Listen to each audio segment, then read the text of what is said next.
The largest and most powerful drug cartel operating in Mexico today is the CJNG, the Jalisco New Generation Cartel. To call them a drug cartel is to actually understate the power of this immense criminal empire, who control thousands of miles of territory throughout western and southern Mexico, and whose leader, Nemesio Oseguero, aka El Mencho, is the most influential and elusive drug lord in modern history. As the war in Sinaloa continues to tear apart what is left of the once mighty Sinaloa Cartel, the CJNG has seized on the opportunity and become the undisputed kings of Mexican organized crime. So, what is it about this cartel that makes them different from their predecessors? And how, in the midst of intense US pressure, drone surveillance, and unrelenting assaults and extraditions by the Mexican military, are they still able to operate with virtual impunity throughout at least 1/3 of the entire country? To find out, I traveled down to the city of Guadalajara, the base of operations for the CJNG.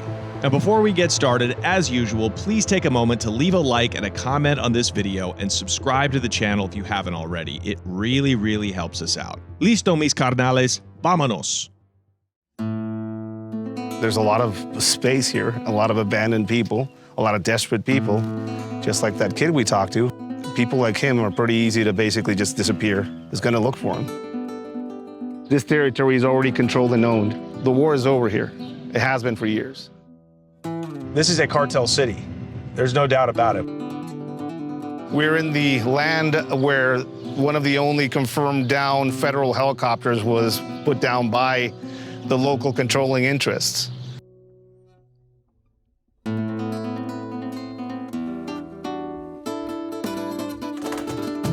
So Guadalajara is one of the oldest cities in Mexico. This is like a 500-year-old city, literally.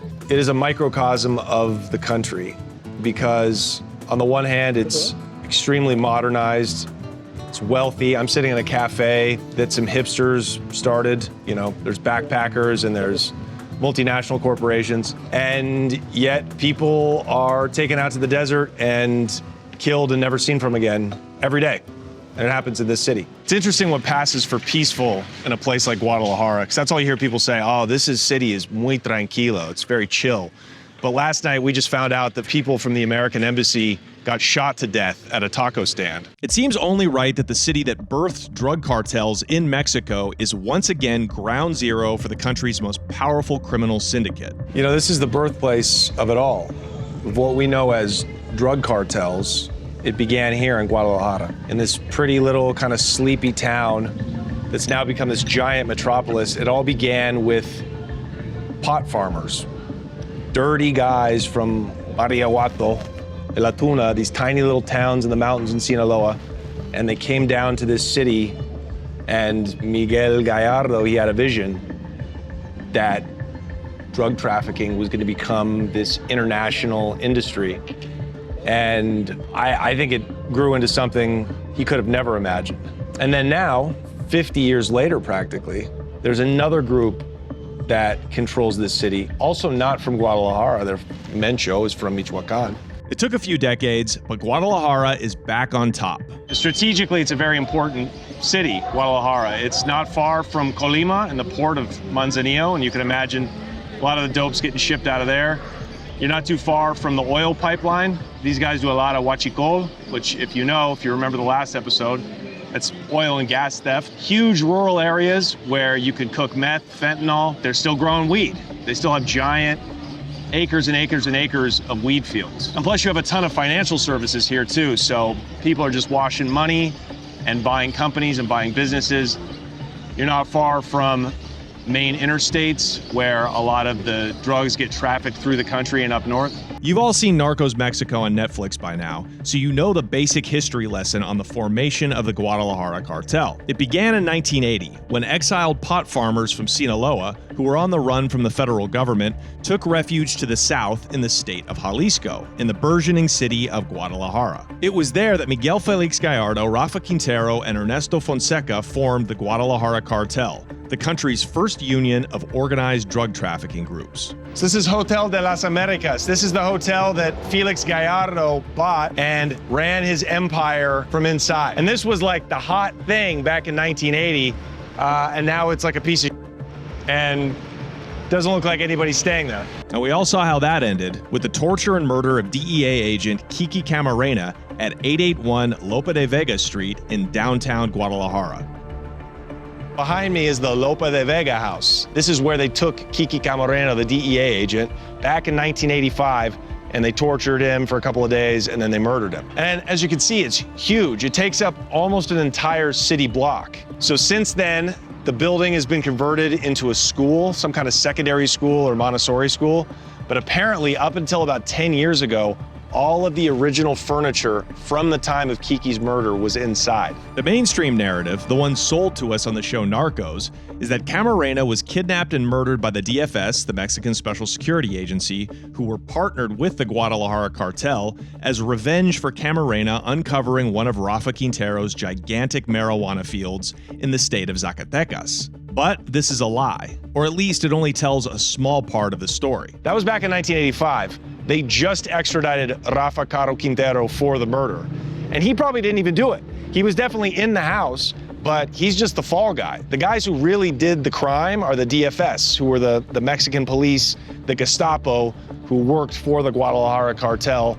But what you probably didn't know is they were also being funded by the CIA. The true reason for the torture and killing of Kiki Camarena was that he was about to disclose U.S. government connections to Mexican drug cartels. It is by now an acknowledged fact that the American government in the 1980s was collaborating with Mexican drug lords like Miguel Gallardo, who was illegally transporting American-made weapons and ammunition to the Nicaraguan Contras fighting the clandestine war against the newly formed leftist Sandinista government in Nicaragua. So one of the key guys inside of the house at the time of the murder was a Cuban exile living in Florida who was on the CIA payroll.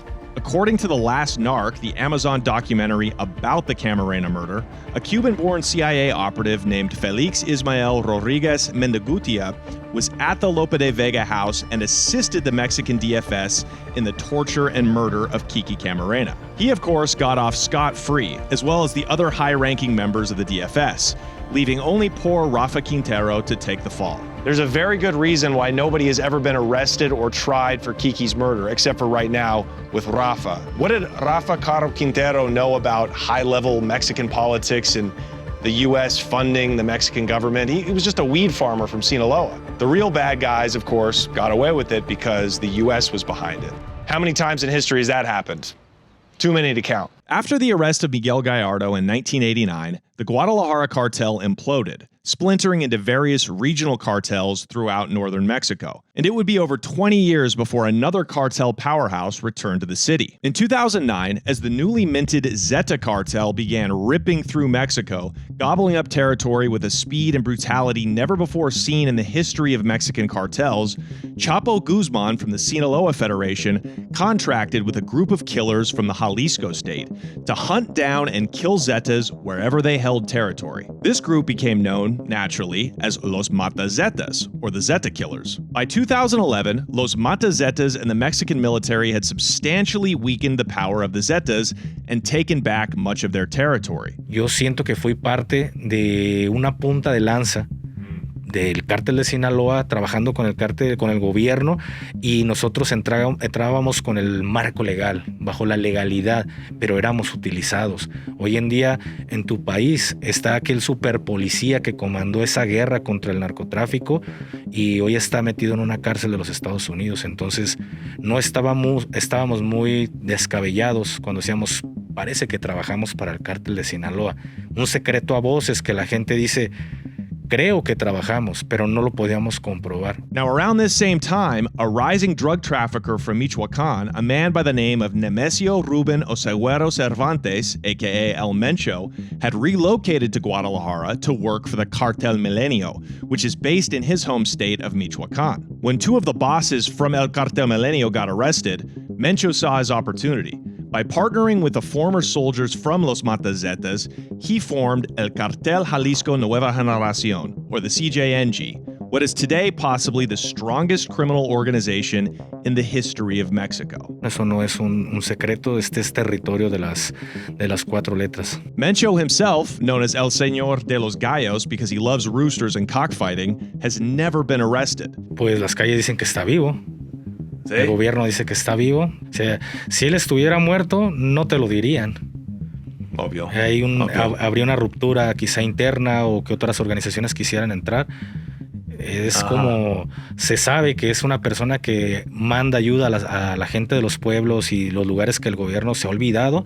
Se ve ese movimiento allá, pero nadie lo ha visto. Nobody has even known his whereabouts for years. Unlike the Sinaloa Cartel, which is really just a loose federation of drug trafficking families tied by blood and marriage, the Nuevo Jalisco Cartel is run like a military, like its own government. It has a top-down structure where general managers oversee the regional bosses, who supervise the plaza bosses, who are in charge of criminal rackets in their given territories. And that's just the business side. The military side is composed of thousands of commanders and sub-commanders, and many more thousands of young sicarios, who are in a constant state of war in contested regions throughout the country. Las gentes que los adiestran, la mayoría son de grado militar, ¿sí?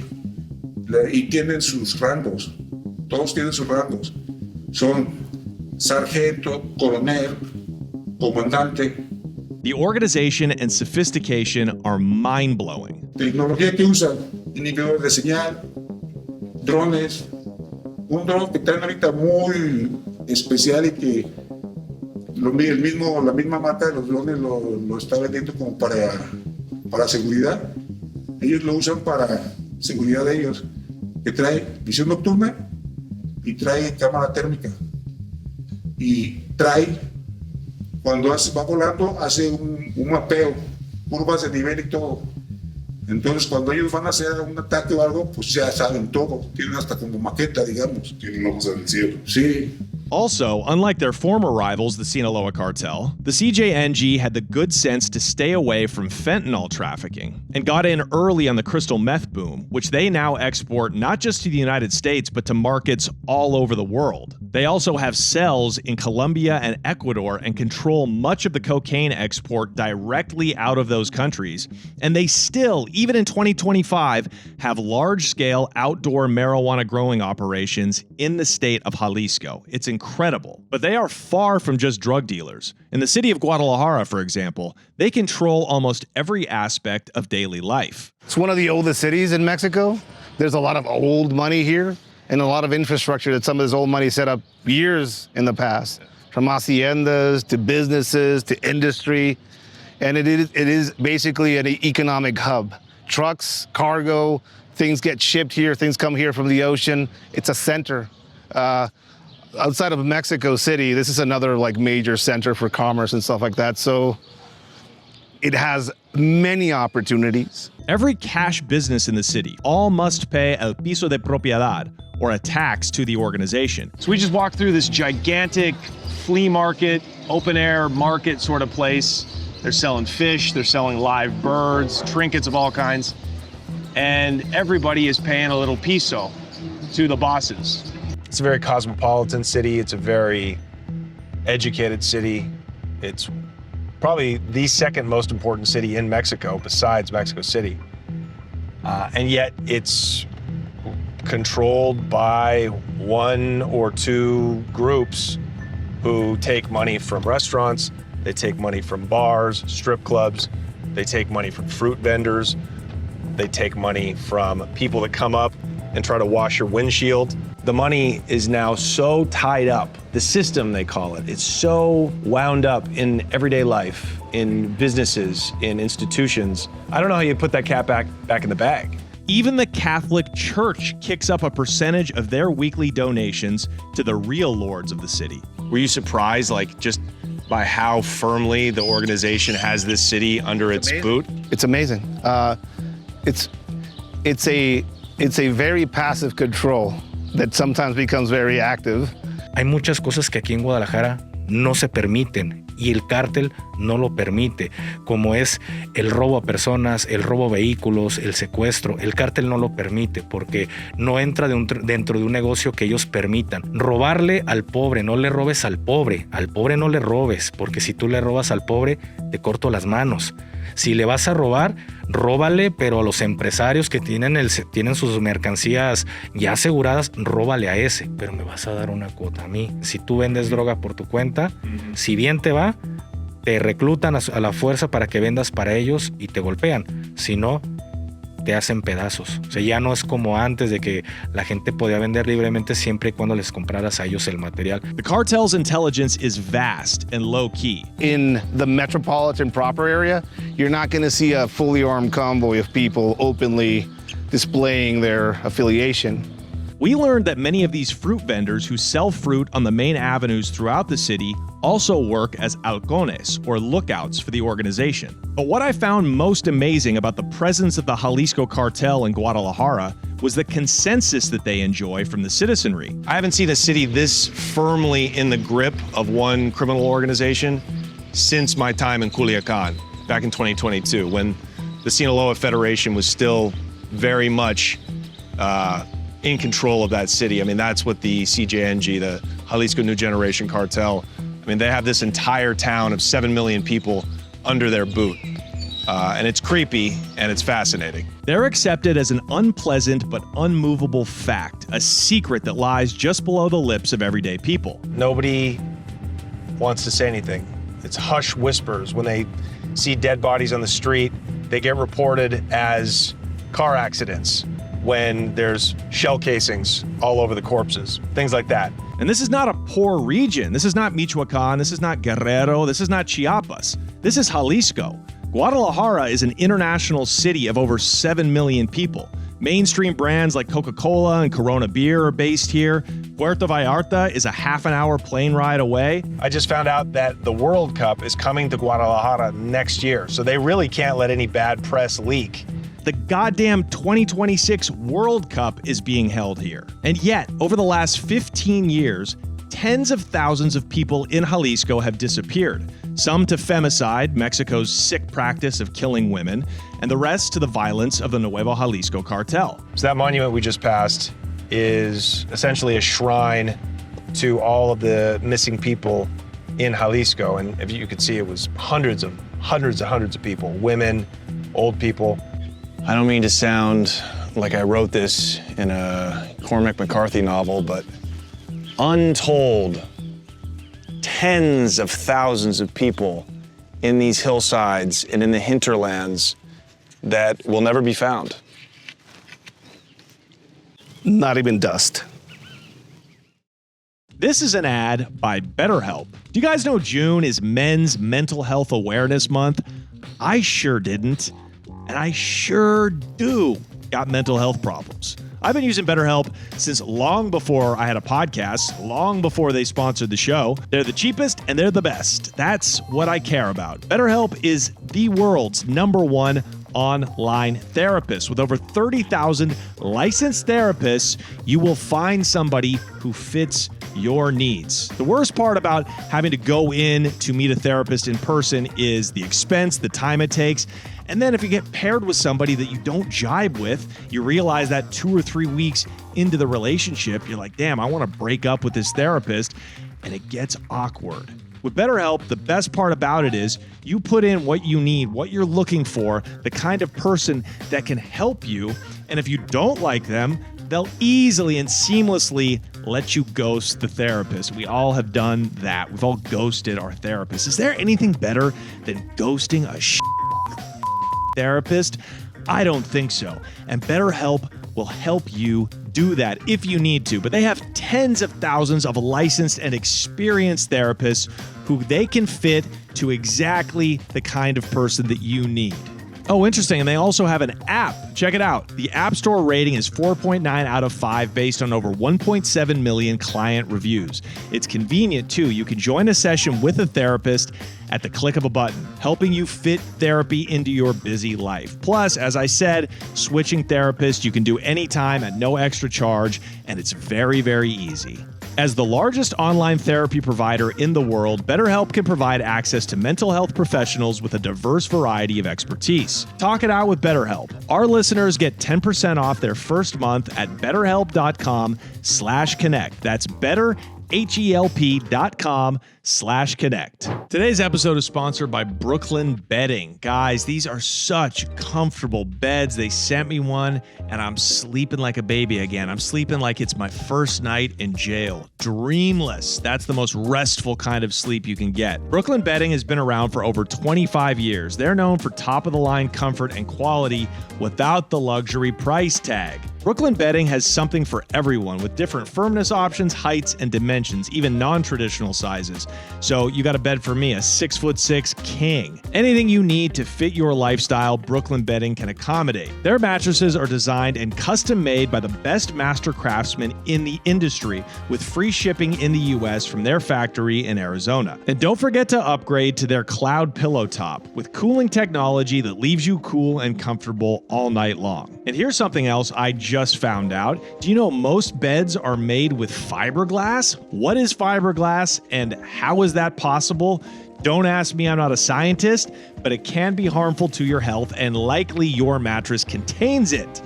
Brooklyn Bedding, however, does not. They ensure their entire facility is free of fiberglass. Check it out. Sleep on your Brooklyn Bedding mattress for up to 120 nights. And if you don't love it as much as I do, they'll help you return it or pick out a different one. So you've got 4 months of sleeping on this mattress to decide if this is the last mattress you will ever need to buy. And I guarantee you it will be. Go to brooklynbedding.com and use my promo code CONNECT at checkout to get 30% off site-wide. 30% off anything on their site. That accounts to hundreds of dollars of savings. This offer is not available anywhere else. You have to use my promo code CONNECT. CONNECT. Once again, that's Brooklyn like the borough. brooklynbedding.com with that promo code CONNECT. On our last day in Guadalajara, we were taken to a small town about 45 minutes outside of the city to tour the site of a former CJNG training camp. This gigantic piece of property, they say there's about 300 hectares, and it's privately owned by a few different owners, but the public just comes on and uses it. They have motocross racing, people go on hikes. It's just kind of like a public park, but privately owned. But a couple years ago, of course, the Nuevo Jalisco Cartel used it as a Sicario training site. This training camp, whose location we had to keep anonymous for safety reasons, was conducted on a 700-acre piece of private land. It's a Sunday, so there's activity all over the place. I can hear a quinceañera going on.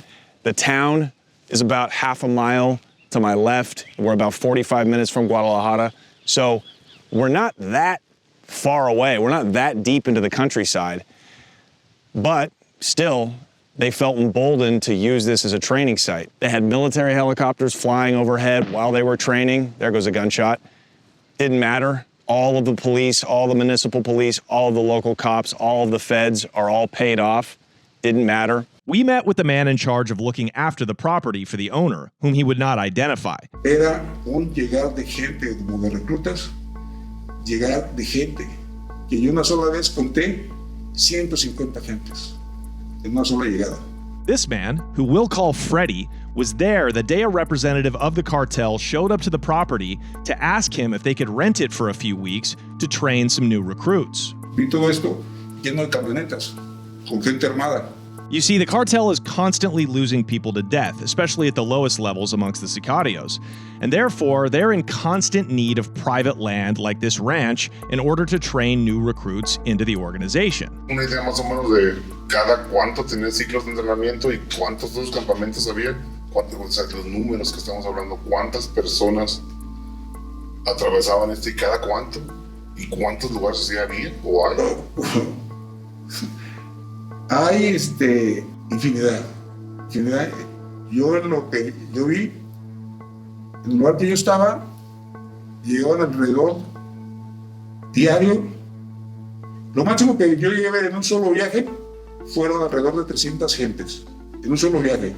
Pero diario llegaban mínimo de 5 a 10 personas diario.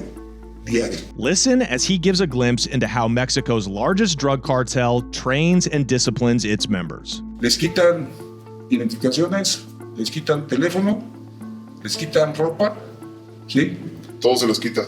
Todo se les quita, pero ya que vienen los entrenamientos, todo, muy pesados, peor que grado militar. Los hacían correr, los hacían las claves, se las tenían que aprender. Se tenía que aprender armar, desarmar un arma completa, ¿sí? Entre eso lo más que yo llegué a ver es más común fue R15 y el cuerno de chivo, ¿sí? Y tenías que desarmarlo bien. Si te equivocabas te daban un sopapo, que es un sopapo, un putazo en la cabeza.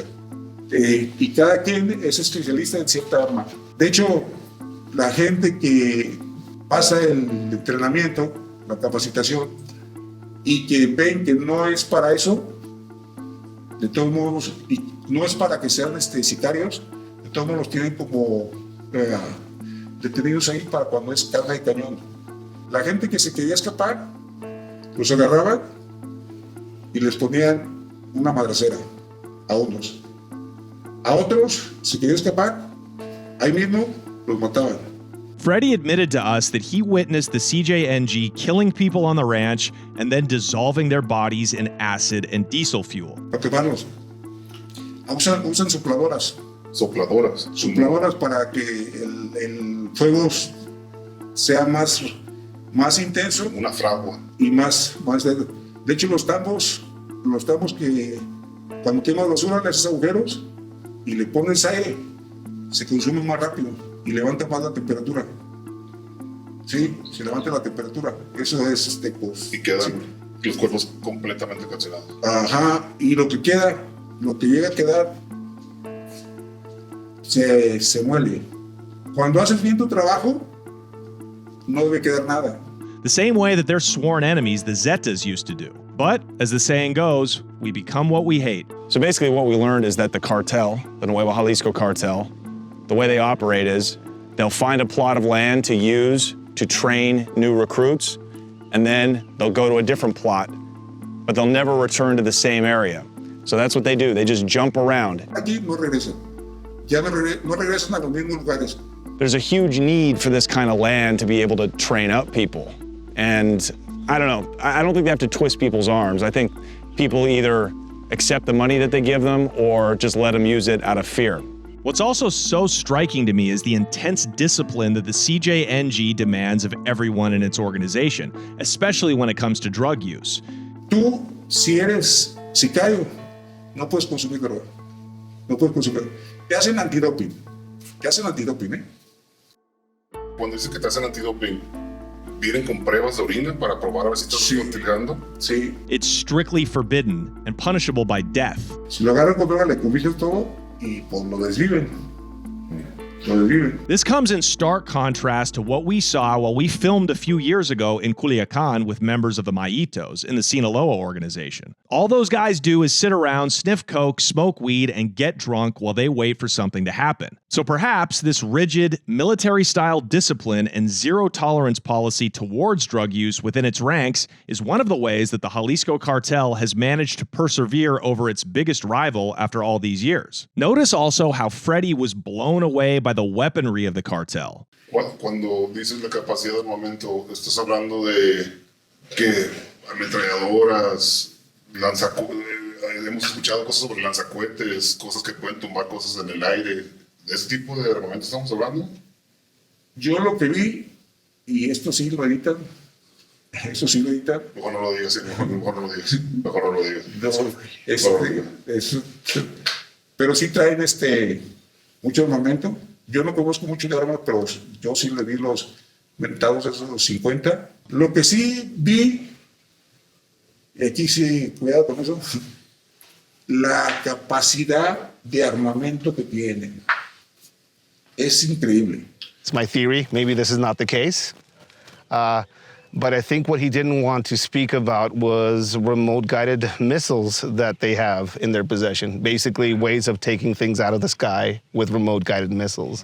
It's pretty obvious by now that the CJNG is teeming with high-ranking military and ex-military on its payroll, and therefore it makes sense that this organization would have military-grade weapons. Just as an example of how powerful some of these people are, the manager of this land, who allowed this cartel unit to train here, one of the heads, one of the managers of those sicarios, he comes up to him and they kind of get friendly and he goes, hey, if you ever need to go to the United States for anything, just let me know. And our guy goes, well, I can't, I don't have a visa. He goes, oh, you want a visa? I'll be right back. 24 hours later, he had gotten this guy, no family in the United States, not a lot of money, no real reason to be there. He had got this guy a diplomatic visa. If you're ever in the Guadalajara area and you need private security or just a place to train Krav Maga, the Krav Maga Academy of Guadalajara is the #1 place to learn Israeli self-defense and fighting skills. Yeah, those are the dudes that protected me while I was down in Guadalajara filming this episode. These are some of the best people that I've ever met. Check them out. The link to their website and their social media will be in the description of this episode. Thank you so much, Krav Maga Academy. Famously, back in 2015, during a military raid to capture El Mencho, sicarios from the Jalisco Cartel shot down a Mexican military helicopter with a rocket-propelled grenade. We're in the land where one of the only confirmed down federal helicopters was put down by the local controlling interests. So they have air superiority doesn't mean what it means in other parts of Mexico here. This is in the culture, in the industry. This is like, how are you going to fight something that is just like part of the landscape in a lot of ways? We have good reason to believe this has happened more than just once, from what Freddie told us off camera and from what a young sicario who we interviewed told us about his time working with the cartel. Estábamos en nuestro centro de operaciones y reportan un boludo, un helicóptero de marina. Un helicóptero de marina. Yo ya les tenía un miedísimo. Reportan el avión y todos con los 50. Les empiezan a tirar. El helicóptero cae. Cae el helicóptero. Pero no cae como en las películas. Que cae. ¿No? Cayó. Humo todo y en la tierra. Entonces van, los peinan, les quitan sus equipos, sus armas, todo, y no salió en la noticia. Nada, no salió nada. Los cuerpos los encontraron, pero no dijeron que fueron. This young man, who we'll call David, was 19 years old when he joined the Jalisco New Generation Cartel. Every day they get new recruits in. Dozens and dozens of people every day join up. Yo no creía. Yo había oído rumores de que, ¿cómo se dieron cuenta? Porque yo preguntaba, ¿cómo se dieron cuenta de la empresa o algo? Y yo había escuchado que por Facebook, pero yo no creía.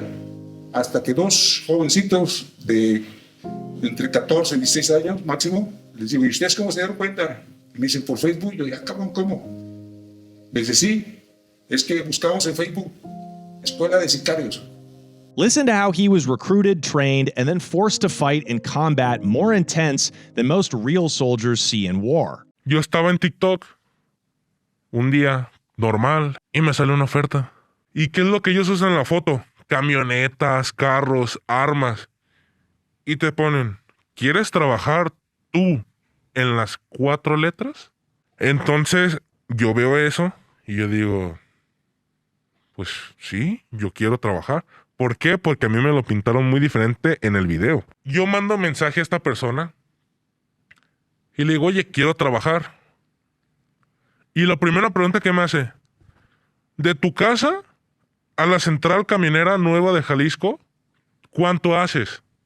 Y yo, unos 30 minutos. Ok, en 30 minutos te veo ahí. Oh, ok. ¿Y qué dije yo? Va a ser rápido. Yo dije, va a ser rápido. Me van a dar mi chaleco, mi cohete y órale. Ya. Pero no. Yo ese día me despedí de mi hija, de mi esposa y de mi mamá. Llega ese carro, ya traía a otro reclutado, otro muchacho. Me subo a la parte de atrás y veo que el muchacho estaba muy nervioso. Yo iba tranquilo. No sé por qué, no debería de haber estado yo tranquilo en ese momento, pero yo iba tranquilo. Íbamos por tal carretera y nos dijo, agachen la cabeza. Ok. La agaché y yo por poquito de mi ojo yo veía por dónde íbamos. Yo llego al rancho, Me meten. Pum. Bájate. Ok. Desvístete todo. Todo. Desvístete. Rápido, rápido. ¿Te desvistes?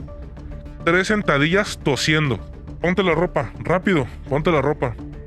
Mientras ellos revisan tu calzado, revisan tus pantalones, revisan tu cartera, revisan todo. Pierdes todo eso. ¿Por qué? Porque ellos lo queman. ¿Por qué? Porque si al rancho llegara a entrar la policía, gobierno o algo, encuentra carteras y te dice, esta persona es de aquí, esta persona es de acá, así asado. Ellos lo queman.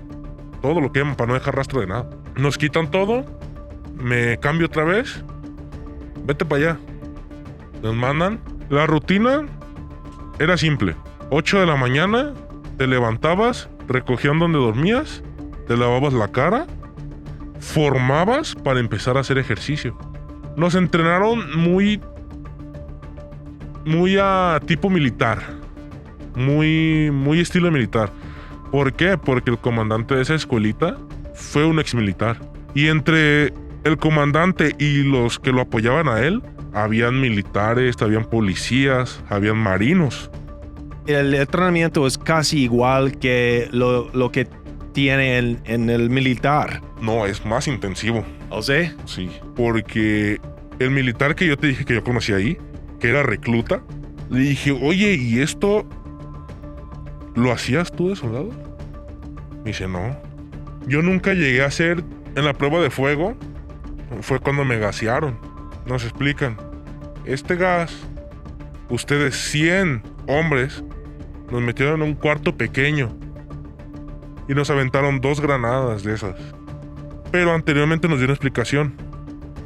Ustedes lo que tienen que hacer es taparse con lo que puedan y poquito y sueltan. Solamente los vamos a meter 1 minuto. Nos metieron como 3 minutos ahí. 3 minutos nos metieron y yo al minuto yo me desesperé. Me entró una desesperación que yo estaba haciéndolo bien y de repente abrí y le dije, inhalé todo y yo sentía que yo me moría. Yo sentía que me moría porque es lo que se siente el gas, y más entre si hay 100 personas en un cuarto como este, 100 personas y 2 granadas de esas sin ventilación alguna. Es horrible. Me enseñaron a desvivir a una persona, a matarla y más aparte a destazarla. En el entrenamiento. Pero tú tenías que ver a alguien matando durante el entrenamiento. Yo lo mataba. Nos ponían a nosotros a hacerlo. ¿Quién? Ok. Espérame. ¿Quién era la gente en este rancho que tenían que morir por ustedes que se entrenan? Rateros. Ladrones. Holy. Sacaron un arma que yo no sabía, pero era un arma que solo tenía gobierno. Lo sacaron y el comandante lo agarra y ¡pum! ¡Paz! Le vuela la cabeza a un güey. Y entonces él voltea y me dice, tú, ven, pantera, ven. Y yo, ya mamé, me van a matar. Tu tiro estuvo muy bueno. Vuélale la cabeza a Manzano. Era su apodo. Vuélale la cabeza, le dice.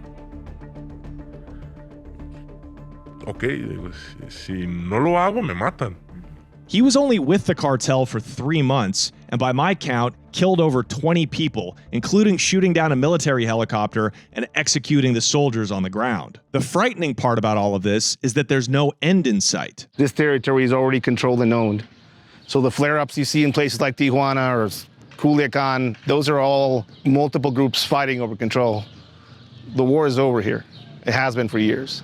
Unlike most cartels, who fracture or dissolve after just a few years, the Jalisco New Generation Cartel has been going 14 years strong, an eternity in the modern world, especially for such a violent and infamous organization. They're invested in the local economy in a lot of big ways, so like it's in their best interest not to. And we are in a place that is a product of an evolution when it comes to organized crime that's been going on since a while now. And all of the lessons, harder lessons learned by people all the way back in the 70s that started this whole phenomenon, the people that are in control now took all these lessons and they've pretty much made a pretty solid move and set up here. They just seem to be getting stronger. Well, certainly in the short term, these guys here, the 4 letters, are going to be taking advantage of all the press, all the implosion that's going on in Sinaloa and the north, and they're going to keep eating. As far as this whole thing, the past few years, I think they're the winners in a lot of ways. They've taken notes. I mean, the amount of sophistication, lessons learned, OPSEC, operational security, information intelligence, all the precautions they take, how discreet they are now, all of it is an indication of this is the latest evolution of this problem, and they are capable individuals. Mencho is still very much alive, and as of this recording, the news has come out about an alliance between the CJNG and Los Chapitos, the battle-torn faction of the Sinaloa Cartel run by Chapo Guzman's oldest son, Ivan Archivaldo. This means that drug routes once controlled by Sinaloa will now be shared with Jalisco, only furthering the group's power and profits. So how does this all end? I think it's just going to be military action at some point in the near future. It has to be. It's building up to that. And I think in a lot of ways, a lot of the conversations that's being had both by the government and the media and just people in general, they're preparing us for some sort of open war.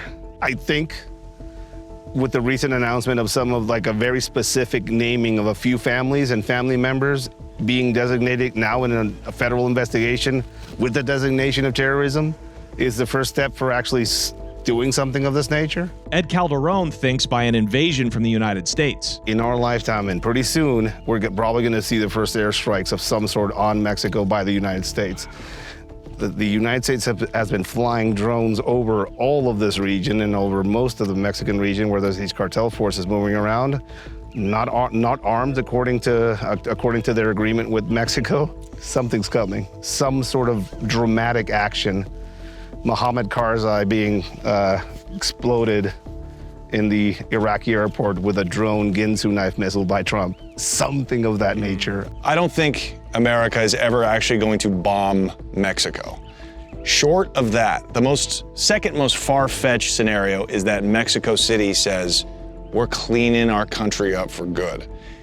Do they even have the capability, the weaponry? I think it's like 1 for 1. I think these guys are armed. Well, I mean, almost like they are. We just heard the description of a unit of over 40 Mexican army soldiers being killed by these Sicario forces and none of it showing up on the news. This is possible, of course, but I think it'll be a more gradual retreat into the anonymity of white-collar society. As the cartel goes on and the years go by, it will continue to wash its billions of dollars into endless legitimate businesses. As time goes on and Mexican society continues to develop into an important international country, the cartel will be increasingly forced to hide or taper down its violence in exchange for a more civilized way of conducting its affairs. I'm still bullish on Mexico. I think it's improving, and in the long run, it will eventually become a great power in the Western Hemisphere, a free country with free speech and law and order. But not anytime soon, I can tell you that. After visiting Guadalajara and Jalisco, I got to witness firsthand the iron grip that organized crime has over that country, and no grip is stronger than that of Mencho the Rooster and the Jalisco New Generation Cartel. I gotta say though, it fascinates me, who's running this show? Where do they live? They live in Puerto Vallarta? Do they live in gated communities in Guadalajara? And do they know what's going on?